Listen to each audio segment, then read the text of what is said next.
Selamat pagi Ibu dan teman-teman semua. Nah, di sini saya Elsyani Vita Cornelius, mahasiswa program studi pendidikan fisika Universitas Nusantara. Kami dari kelompok mata kuliah IPA terpadu.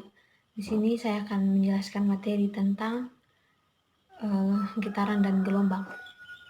Jadi seperti yang sudah kita ketahui, getaran adalah gerak bolak-balik suatu benda pada suatu lintasan yang memiliki satu posisi kesetimbangan. Apapun yang terjadi pada kehidupan kita sehari-hari, contohnya pada pita suara kita hingga bandul yang bergerak maju mundur ke sana kemari, itu adalah contoh dari sebuah getaran. Kemudian getaran sendiri itu adalah gerak. Kemudian yang kedua, besaran-besaran dalam getaran. Yang pertama ada periode. Periode sendiri adalah waktu yang dibutuhkan benda untuk melakukan satu osilasi penuh dalam satu gerakan bolak-balik. Kemudian yang kedua ada frekuensi, di mana frekuensi itu sendiri adalah banyaknya osilasi dalam satu satuan waktu. Kemudian yang berikutnya ada amplitudo, atau di sini amplitudo itu adalah simpangan maksimum dari suatu kesetimbangan. Kemudian dalam getaran juga ada yang namanya getaran yang merambat. Jadi getaran yang merambat itu sendiri adalah gerakan yang dilakukan satu kali berosilasi di tali yang tidak dapat merambatkan energi, di mana getaran yang merambat itu sendiri itu adalah biasa dinamakan gelombang. Kita masuk ke materi selanjutnya. Di sini goyangan itu adalah salah satu contoh dari gelombang. Kemudian gelombang memanjang dari satu lokasi ke lokasi lain. Kemudian cahaya dan suara, dua-duanya ini itu adalah getaran yang merambat ke seluruh ruang sebagai gelombang, tetapi sebagai dua buah gelombang yang berbeda. Suara adalah rambatan getaran melalui media material padatan, cairan, atau bahkan gas. Kemudian yang berikutnya, gelombang. Gelombang itu sendiri adalah gangguan berupa getaran yang merambat melalui satu materi tanpa menyebabkan perubahan yang permanen dari posisi materi tersebut. Kemudian gelombang itu membutuhkan yang namanya medium. Jadi getaran dia merambat melalui medium menghasilkan sebuah gelombang. Kemudian saat merambat, gelombang akan mentransfer energi dari satu tempat ke tempat lainnya secara seri dalam bentuk gerakan yang periodik dari materi-materi yang menyusun medium rambatnya. Kemudian yang kedua ada jenis-jenis gelombang. Di sini jenis yang pertama itu ada yang namanya gelombang transversal. Jadi gelombang transversal itu sendiri adalah gelombang yang bergerak lurus terhadap arah rambatnya. Kemudian ada yang kedua ada yang namanya gelombang longitudinal. Di sini gelombang longitudinal adalah partikel medium bergerak secara paralel. Jadi transversal tadi itu bergerak dia tegak lurus, sedangkan gelombang longitudinal itu adalah bergerak secara paralel terhadap arah rambatnya. Kemudian gelombang transversal itu hanya dapat terjadi pada medium padat, karena partikel medium harus dapat menarik partikel di belakangnya untuk merambat. Kemudian sedangkan gelombang longitudinal dapat terjadi di semua medium. Itu dikarenakan Partikel medium hanya perlu melakukan dorongan terhadap partikel di depan atau di belakangnya. Kemudian besaran-besaran dalam gelombang itu juga ada. Pertama ada amplitudo, di mana amplitudo sendiri adalah simpangan maksimum yang dicapai suatu partikel dari titik kesetimbangan. Satuannya itu meter yang biasa dilambangkan dengan A.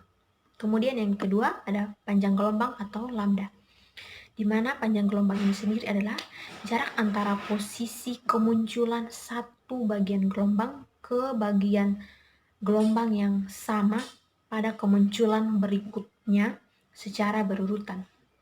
Kemudian yang berikutnya ada yang namanya frekuensi atau dilambangkan dengan F, di mana F kecil ya, di mana banyaknya frekuensi itu adalah banyaknya gelombang yang terjadi dalam satuan waktu. Di sini satuan itu adalah hertz. Kemudian yang kedua ada periode, yang dilambangkan dengan T besar. Periode itu sendiri adalah waktu yang dibutuhkan medium untuk melakukan satu gelombang penuh. Satuannya adalah sekon. Kemudian ada yang namanya cepat rambat gelombang atau V, yaitu rata-rata pergerakan gelombang pada medium setiap satuan waktu. Di sini satuannya adalah meter per sekon. Kemudian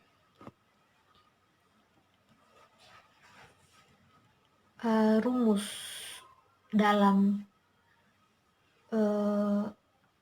gelombang ini sendiri ada frekuensi, di mana frekuensi itu sama dengan 1 per T atau 1 per periode, atau periode sama dengan 1 per frekuensi.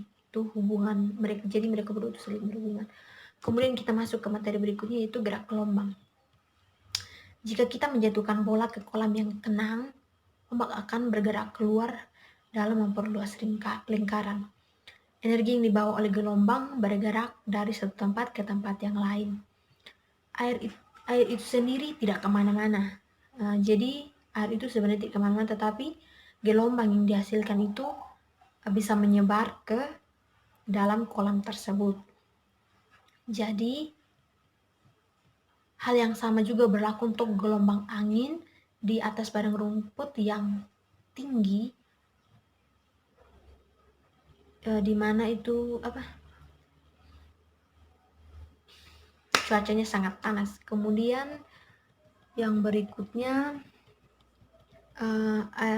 kecepatan gelombang. Jadi kecepatan gelombang periodik terkait dengan frekuensi dan panjang gelombang ombaknya. Kemudian kecepatan gelombang itu bisa dicari dengan rumus V sama dengan panjang gelombang atau lambda per periode atau T. Kemudian panjang gelombang juga itu sebenarnya bisa dicari dengan rumus, yaitu V sama dengan panjang gelombang atau ini lambda per frekuensi atau F. Kemudian kita akan masuk pada, tadi kan pada gelombang ada yang namanya suara. Jadi kita akan masuk pada sifat suara. Di sini sifat suara di sini panjang gelombang suara adalah jarak kompresi berturut-turut atau ekivalen jarak antara penghalusan berurutan. Kemudian yang kedua ada kecepatan suara. Di sini seperti contoh kita menonton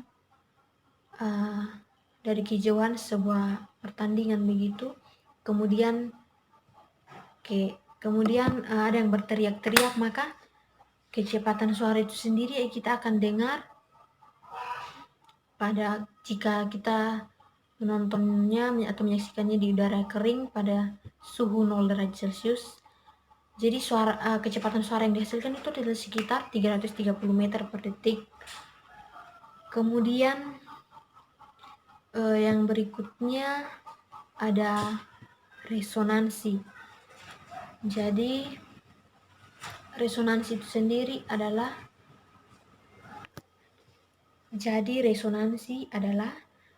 peristiwa ikut bergetarnya suatu benda karena mengalami pengaruh getaran dari benda lain.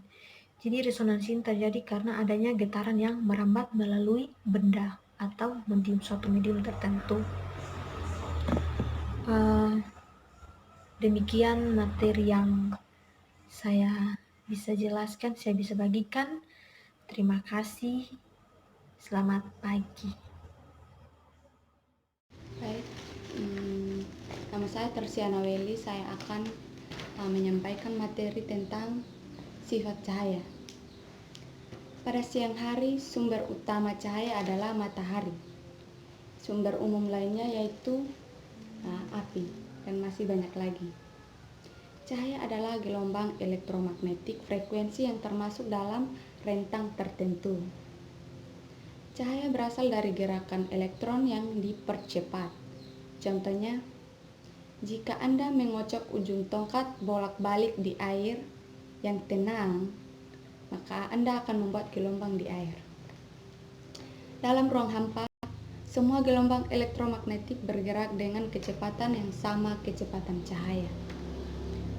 Frekuensi gelombang elektromagnetik saat bergetar melalui ruang adalah identik dengan frekuensi muatan listrik berosilasi yang menghasilkannya. Perbedaan frekuensi Faraday menghasilkan panjang gelombang dan frekuensi tinggi menghasilkan panjang gelombang pendek. Semakin tinggi frekuensi jumlah muatan bergetar, semakin pendek panjang gelombang radiasi. Hubungannya adalah C sama dengan F lambda, di mana C yaitu kecepatan cahaya dan F merupakan frekuensi dan lambda adalah panjang gelombang. Kita masuk dalam materi berikut yaitu refleksi. Sudut refleksi sama dengan sudut datang. Hukum refleksi diilustrasikan dengan sinar cahaya. Jika Anda meletakkan lilin di depan cermin, sinar cahaya memancar dari cermin nyata ke segala arah. Ada dua refleksi, yaitu refleksi menyebar dan refleksi suara. Kita akan masuk dalam materi bahan transparan buram.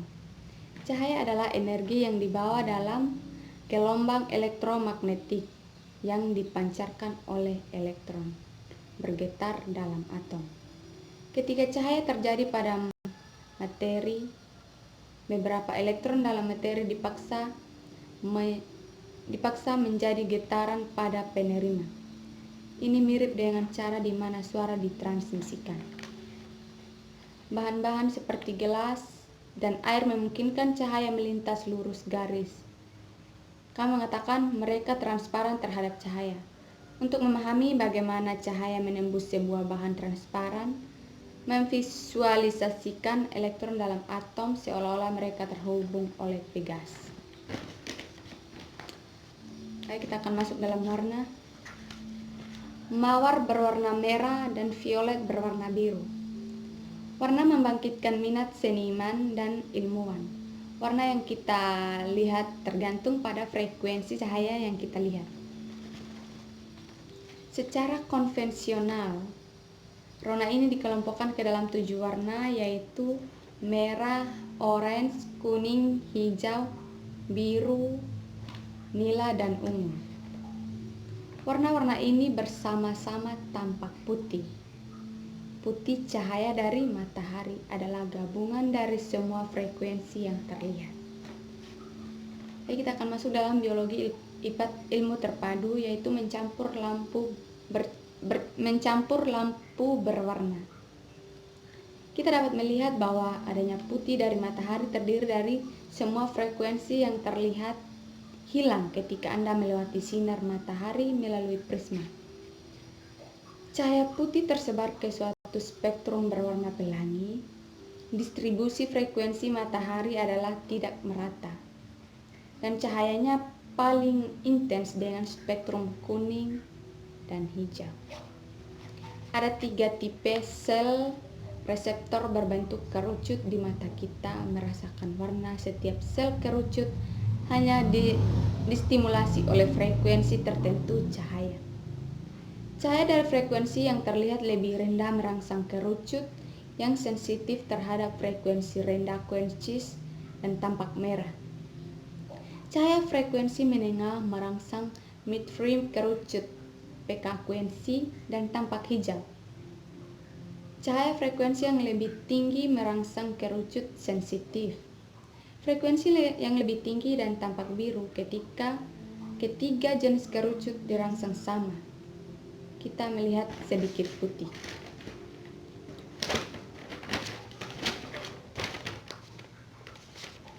Proyeksikan lampu merah, hijau, dan biru di layar dan di mana semuanya tampak tindih. Putih diproduksi. Jika 2 dari 3 warna tumpang tindih atau ditambahkan, maka sensasi warna lain akan dihasilkan dengan menambahkan berbagai jumlah merah, hijau, dan biru. Warna yang masing-masing dari 3 jenis kerucut sensitif kami dapat menghasilkan warna dalam spektrum. Untuk alasan ini, merah, hijau, dan biru disebut warna primer aditif. Inilah yang